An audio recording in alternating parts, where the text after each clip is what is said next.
Este es el podcast de La Banda Cambiaria, episodio 23.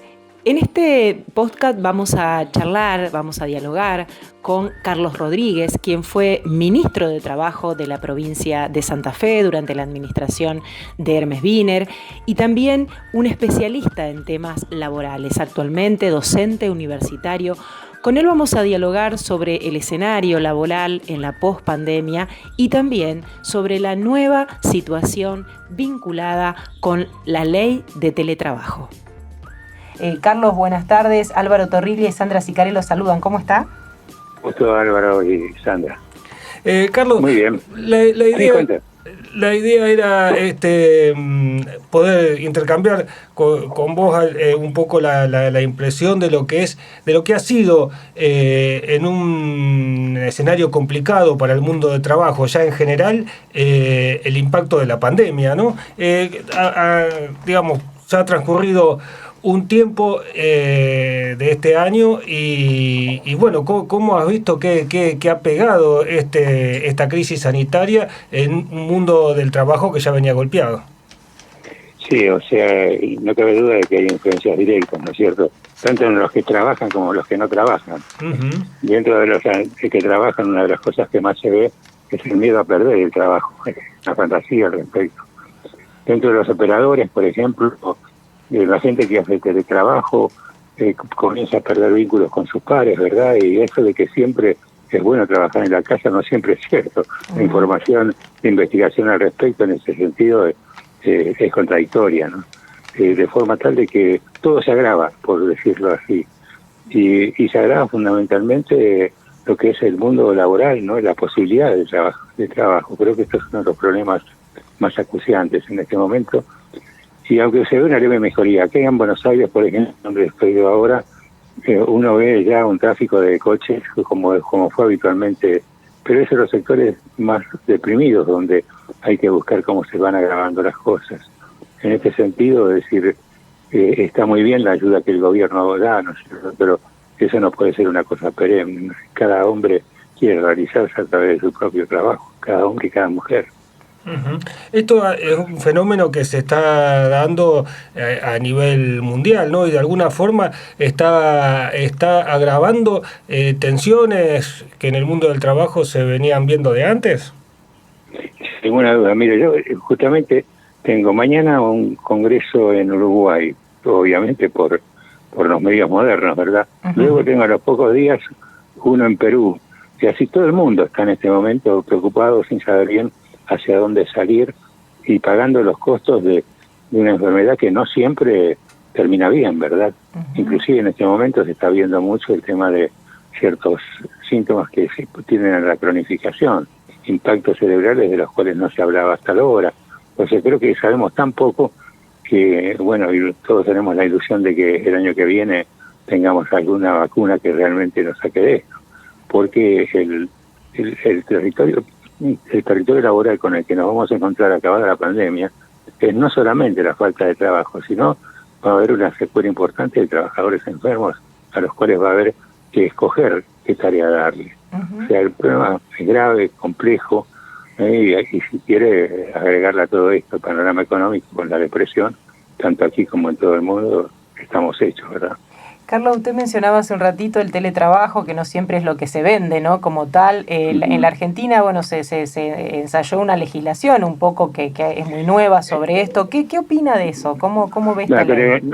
Yo la ley la veo bien, o sea, creo que va a haber dificultad fundamentalmente con la posibilidad de cambio entre el teletrabajo y el trabajo en la empresa. Creo que va a ser una de las cosas más difíciles. Pero, por ejemplo, el derecho a la conexión es un derecho absolutamente básico. Si usted realmente no tiene un horario de trabajo, deja de ser un trabajador para ser un esclavo. Por tanto, la consolidación de ese derecho me parece buenísima y en general la norma sí me gusta. Lo que pasa es que la norma arregla algunas cosas, pero otras son muy difíciles de arreglar. Por ejemplo, el equipamiento. Cuando se trabaja con equipamiento viejo, tenemos más problemas.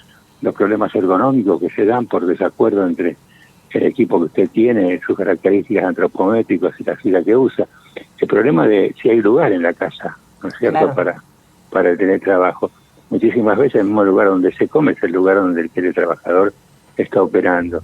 Y esto no es bueno porque se confunden mucho los roles, al revés. Nosotros aconsejamos que inclusive se tapen, ¿no?, cuando no se trabaja los instrumentos de trabajo, que realmente no se confunda la labor con el descanso, y que los descansos se tomen sin ninguna duda, como que se coman las 3 comidas, como que no se trabaje en pijama. Es decir, son una serie de consejos para que el trabajador siga sintiéndose como un trabajador, porque lo es, ¿no?, y no pierda de norte su propio crecimiento, porque uno de los problemas de muchos teletrabajadores es que comienzan a tener distanciamiento de los cuadros gerenciales, no tienen una comunicación fluida, temen no solo a perder su trabajo, sino a no evolucionar en su trabajo. Esto es un tema que vemos muy a menudo. De forma tal de que hay mucho, yo he trabajado bastante sobre este tema y sigo trabajando sobre él. Hay mucho para hacer todavía, además de la ley, ¿sí? Y una de las cosas centrales es de que tenemos el trabajo regular, por ejemplo, un trabajo bancario, y teletrabajo precarizado a través de contratos efímeros o sin contrato, trabajo en negro también de este tipo.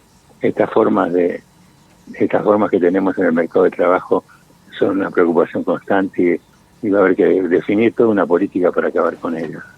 Y esta modalidad de trabajo en todas sus formas, como bien decías, digamos, en la formal, en la informal, en la emergencia, tiende a quedarse, a profundizarse más allá de la pandemia, o cuando esto, si en algún momento se normaliza, hay posibilidades de volver atrás. Yo creo que después se dará el juego libre, ¿no?, entre los sindicatos y los empresarios, se podrá ver esto. Lo que sucede es que si además todos vamos a teletrabajar o todos estamos trabajando en forma precaria, las propias organizaciones sindicales van a sufrir.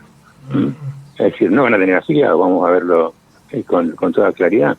De forma de que ya debieran estar preparándose para saber cómo trabajar con los trabajadores que no están afiliados y pagando la obra social, y que son millones.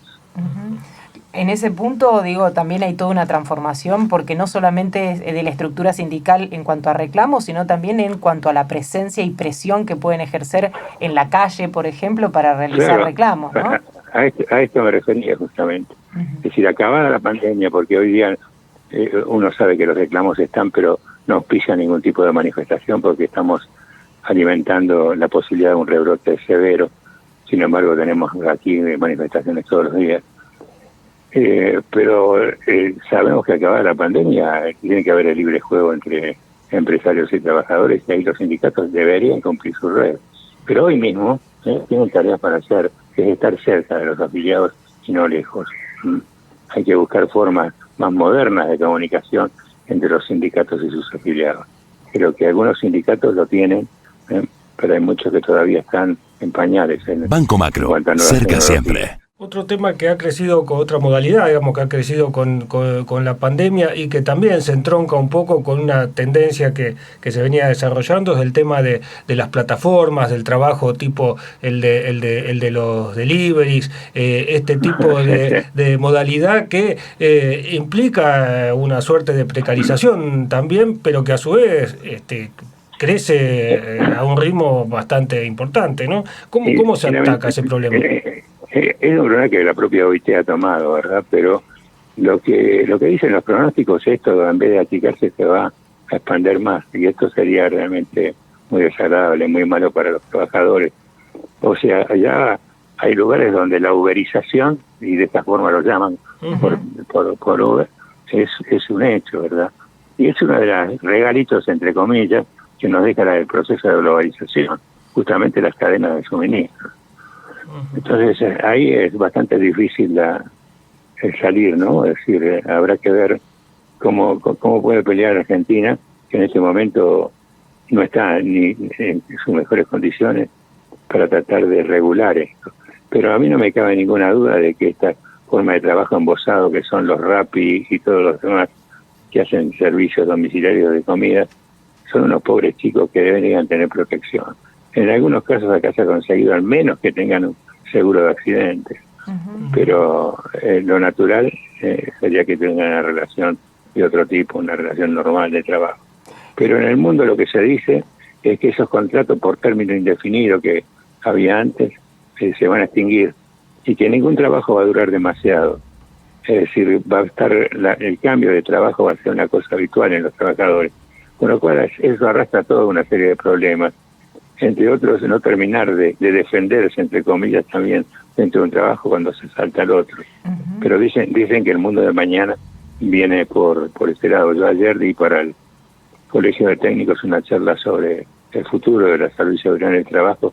Esta es una de las cosas en las que hacemos a pie, ¿verdad? ¿Y la inserción también de los jóvenes va a ser distinta en su primer trabajo? Digo, más allá de lo que hoy vemos como la gran precarización, digo, ¿va a haber una forma distinta de insertarse en sus primeros trabajos? Habrá que verlo. Es decir, yo no soy demasiado optimista. Creo que por ahora, durante un tiempo, todavía seguirán pagando el iniciarse, ¿no es cierto? Pues tal vez no sea así, esta es una ocurrencia mía nada más, mala ocurrencia. Pero no veo, en el corto plazo, me cuesta mucho trabajo pensar cómo salimos de la pandemia. Uh-huh. ¿Y cuándo? Y si estoy convencidísimo de que esta es la primera de una serie de pandemias que vamos a tener, y para la cual creo que hay que esperar. Lo más importante para el mundo que viene es preparar la salud o la atención de la salud, porque va a tener una necesidad y una prioridad que nunca tuvo. Uh-huh. Es decir, en general los epidemiólogos, como la gente que hace medio ambiente, reconoce esta enfermedad como una enfermedad transmitida por los animales. ¿Y por qué transmitida a través de los animales? Sinceramente, la rotura de una cantidad de equilibrios ecológicos.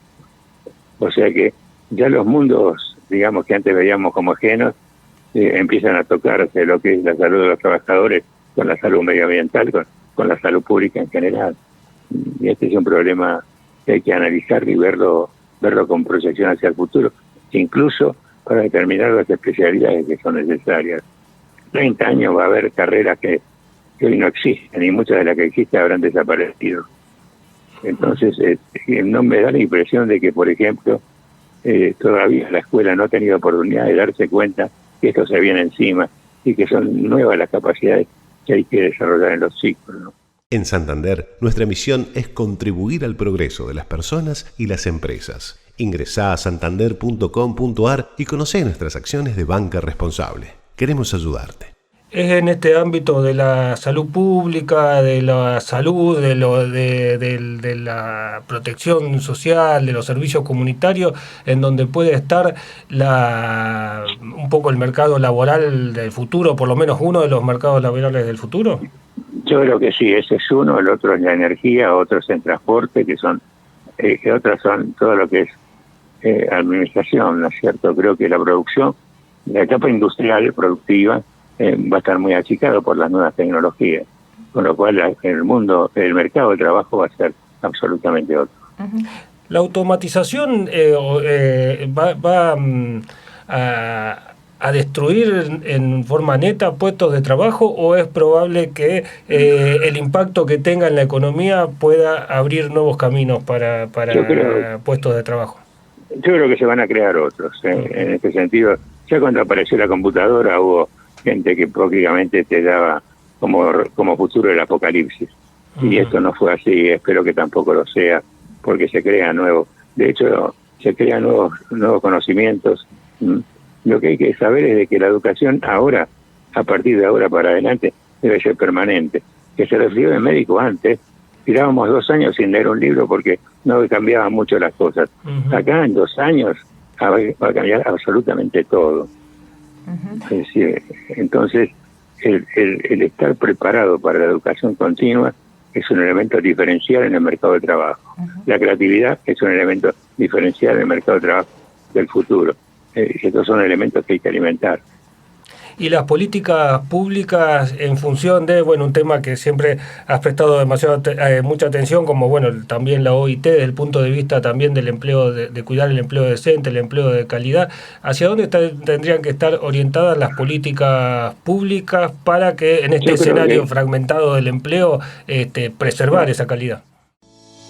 Hoy más que nunca, Grupo Transatlántica tiene como prioridad trabajar cada día para desarrollar todos los negocios financieros y bancarios disponibles en el mercado. Sólidos y versátiles, somos los únicos en la región que ofrecemos banca digital, corporativa, desarrollos inmobiliarios, operaciones bursátiles y cambiarias. En cada oportunidad de negocio, estamos presentes construyendo futuro. Grupo Transatlántica. Estamos juntos. Yo creo que la filosofía de trabajo decente hay que conservarla y hay que desarrollar más al lado de ella la de empleos verdes, ¿no? ¿Viste? Empleos vinculados a un mundo más sano. Creo que son dos cosas que debieran impulsarse, ¿no? Sobre todo desde hacer el trabajo, ¿no?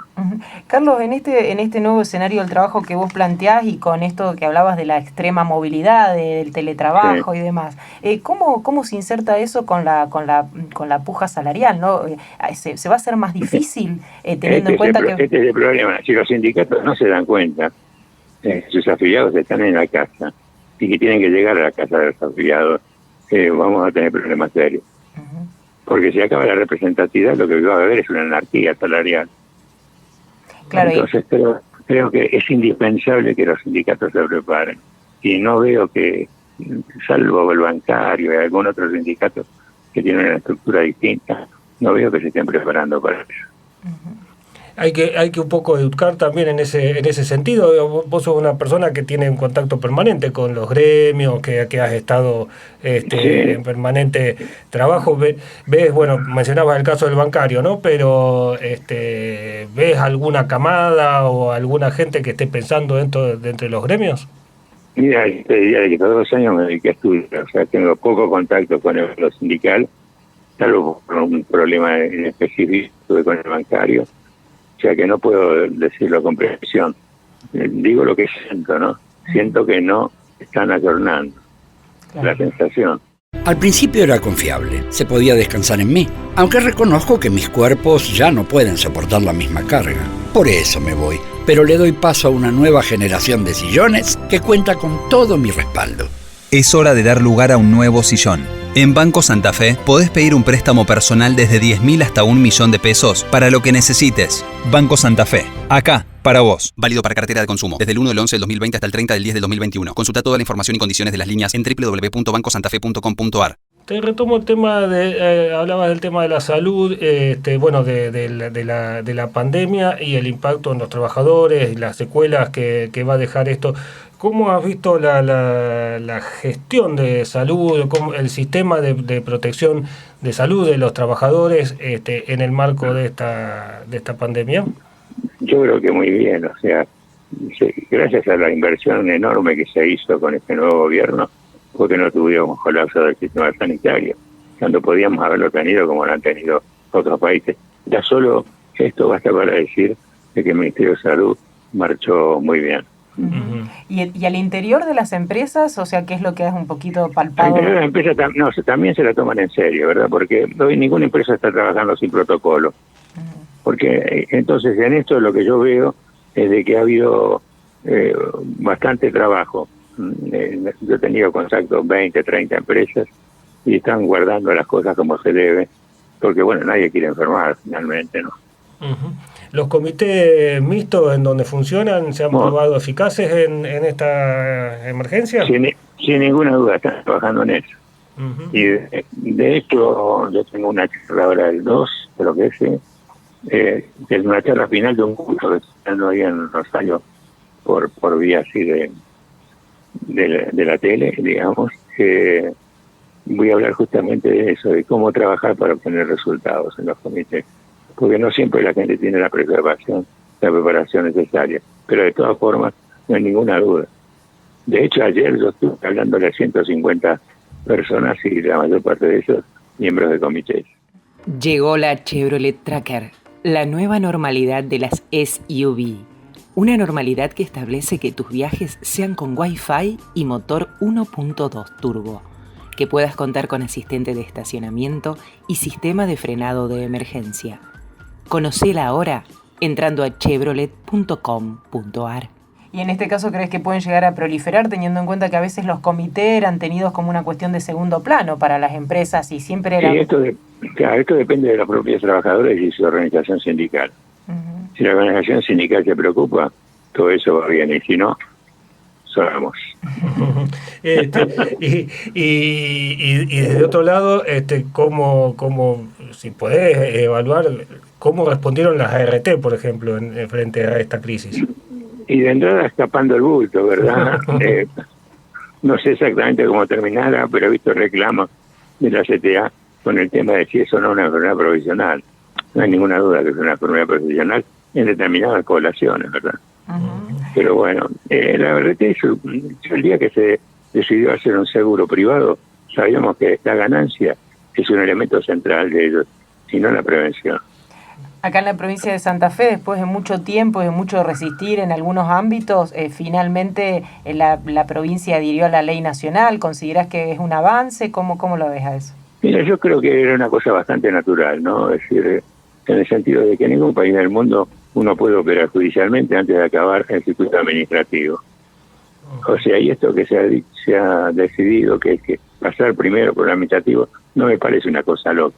Yo siempre pienso en el sistema más allá de las ganancias, ¿no es cierto? Si fuera un sistema de seguridad social estatal, estaría diciendo esto de la misma forma, ¿verdad? Carlos, ya como para ir terminando, es algo medio al corto plazo lo que y también bastante difícil de predecir, ¿no? Pero este año vimos unos índices de desempleo que no veíamos hace muchos años, golpeando sobre todo en el sector más informal, si se quiere. ¿Existe la posibilidad de pensar que haya sido un piso eso en Argentina? Yo espero que sí. Pero creo que sí, además. Creo que para fin del año próximo vamos a estar en muchas mejores condiciones. O sea, quedemos citados para un año por delante. Y vemos si el pronóstico está acertado, ¿no? Bien, Carlos. Carlos, muchísimas gracias por este contacto. Gracias, hasta luego. No, al contrario, a ustedes. Muchas gracias. Así pasaba Carlos Rodríguez, ex ministro de Trabajo de la provincia de Santa Fe, docente universitario, también vinculado con la Organización Internacional del Trabajo, un referente del sector del trabajo aquí en La Banda Cambiaria. Y así pasaba el podcast de La Banda Cambiaria, episodio 23, con Carlos Rodríguez, ex ministro de Trabajo de la provincia de Santa Fe y docente universitario. Quédese en los podcasts de La Banda Cambiaria.